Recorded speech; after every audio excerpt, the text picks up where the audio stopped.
महाराष्ट्र के शहर महाड़ में एक तालाब है। ये चौदार तालाब के नाम से मशहूर है। जो शख्स इस तालाब के किनारे जाता है उसे एक महसूस वाक़ा याद आता है। कहते हैं कि महाराष्ट्र के अंदर एक शहर है जिसको महाड़ कहते हैं। वहाँ पर एक तालाब है, जो तालाब चौदार तालाब के नाम से मशहूर है। वो तालाब, तो उस तालाब के किनारे जो कोई भी जाता है तो उसे एक महसूस का मानी खास वाक़ा याद आता है। कौन सा वाक़ा याद आता है? ये वाक़ा हिंदुस्तानी तारीख का एक अहम वाक़ा है। अगर इस तालाब की ज़बान होती तो वो 1927 ईस्वी का ये वाक़ा हमें ज़रूर सुनाता। आइए हम इस वाक़े के बारे में मालूम करें। कहते हैं कि जब उस तालाब के नज़दीक इंसान जाता है तो उस इंसान को वो वाक़ा याद आ जाता है जो वाक़ा 1927 ईस्वी में हुआ था। तो ये वाक़ा कहते हैं कि अगर इस तालाब की ज़बान होती तो ये खुद आपको ज़रूर सुनाता। तो चलिए अब हम नीचे इस सबक को पढ़ते हैं तो मालूम करते हैं कि वो वाक़ा क्या वाक़ा है, कौन सा वो वाक़ा है जो उस तालाब के पास पहुंचने से याद आता है। एक रोज सुबह सवेरे हजारों लोग महाड़ के रास्ते से गुजर रहे थे। लोगों की तादाद इतनी ज्यादा थी कि उनकी कतार चींटी की कतार मालूम होती थी।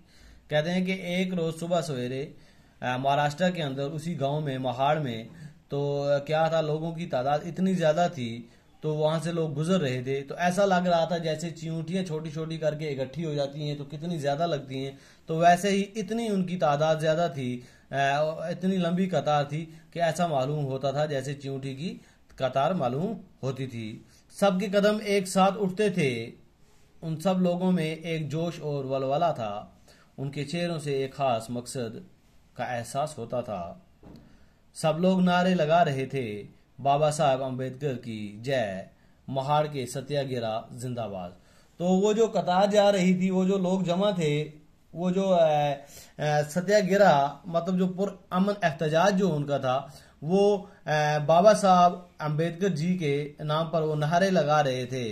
पुरअमन एहतजाज हो रहा था। तो उनके चेहरों से यही एक चीज खास मकसद, यही इसी चीज का एहसास हो रहा था कि वो बाबा साहब के नारे लगा रहे थे और बिल्कुल सत्याग्रह, बिल्कुल पुरअमन एहतजाज था उनका। इन नारों की आवाज से पूरा महाड़ गूंज उठा। इतने जोर से नारे लग रहे थे कि पूरा गांव गूंज उठा। ये लोग कौन थे? ये कौन सा किला फतह करने जा रहे थे? ये कहाँ जा रहे थे और क्यों जा रहे थे? कहते हैं कि इतने नारे लगा रहे थे कि पूरा गांव गूंज उठा उनकी आवाजों से।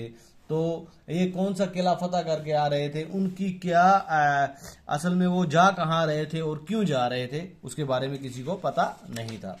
तो आगे पेज नंबर 84।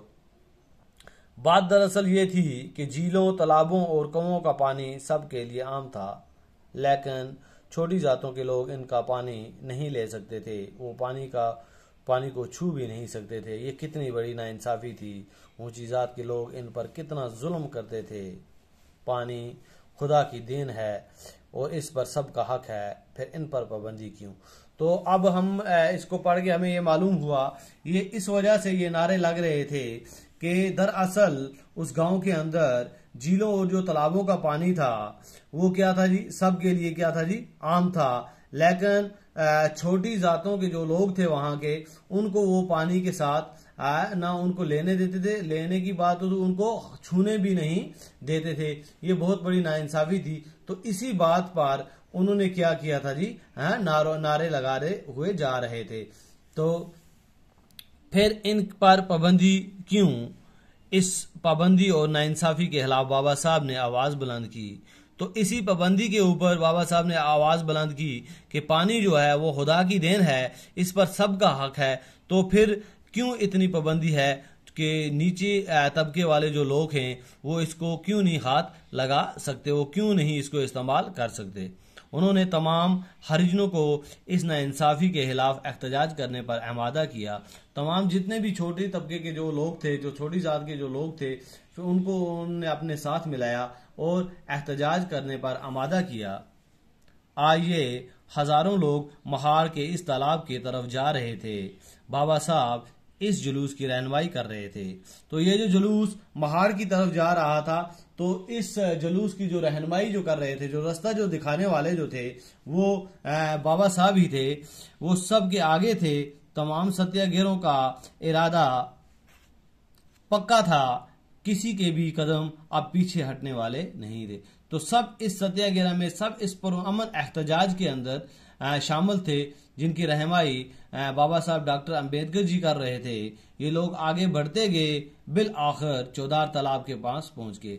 आगे बढ़ते बढ़ते ये कहाँ पहुंच गए जी? हाँ, चौधार तालाब के पास पहुंच गए। तालाब के इर्द गिर्द हजारों लोग जमा थे। बाबा साहब आगे बढ़े, हजारों लोगों के सामने इस तालाब में उतरे, उन्होंने पानी को छुआ। तो सब लोग जब वो तालाब के पास पहुंच गए तो डॉक्टर अंबेडकर जी, बाबा साहब भी वहां पहुंचे। तो सबसे पहले वो पानी में उतरे और उन्होंने पानी को छुआ। आप देख सकते हैं यहाँ पर अपने दोनों हाथों में पानी भर लिया। देखते ही देखते तमाम हरिजन इस पानी को छूने लगे। पानी को हाथों से उछाल उछाल कर बाबा साहब के जय के नारे बुलंद करने लगे। तो आप देख सकते हैं यहाँ पर, तो सबसे पहले इन्होंने पानी दोनों हाथों में उठाया। तो इनको देखकर सबों ने हाथ में पानी भर लिया और सब क्या करने लगे? बाबा जी के क्या करने लगे? नारे लगाने।